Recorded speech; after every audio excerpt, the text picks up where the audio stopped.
अस्सलामुअलैकुम सामीन। 3 जुमादल उखरा है, 27 दिसंबर है। ख़बर का उन्वान है उत्तर प्रदेश में नगर पालिका चुनाव के बारे में हाई कोर्ट का बड़ा फैसला। खबर थोड़ी तफसील से सुनिए।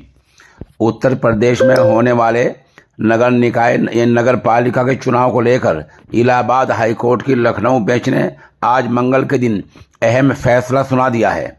हाई कोर्ट ने बगैर ओबीसी रिजर्वेशन के ही नगर निकाय चुनाव कराने का फैसला सुनाया है। हाई कोर्ट ने कहा कि ओबीसी आरक्षण यानी रिजर्वेशन नहीं होगा। सरकार या इलेक्शन कमीशन बगैर ओबीसी आरक्षण के ही चुनाव करवा सकते हैं। इलाहाबाद हाई कोर्ट की लखनऊ बेंच ने आज मंगल के दिन ये फैसला 70 सफ़हात में सुनाया है। अपने फैसले में हाई कोर्ट ने सरकार के जरिए जारी ओबीसी रिजर्वेशन को रद्द कर दिया है।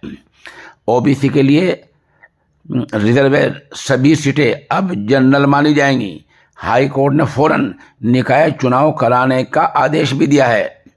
यानी अब यूपी नगर पालिका चुनाव अधिसूचना उसका आदेश जारी होने का रास्ता साफ हो गया है। यह हाई कोर्ट का बड़ा फैसला है और हाई कोर्ट ने कहा कि नगर पालिका चुनाव को बगैर ओबीसी रिजर्वेशन के कराया जाए और ये चुनाव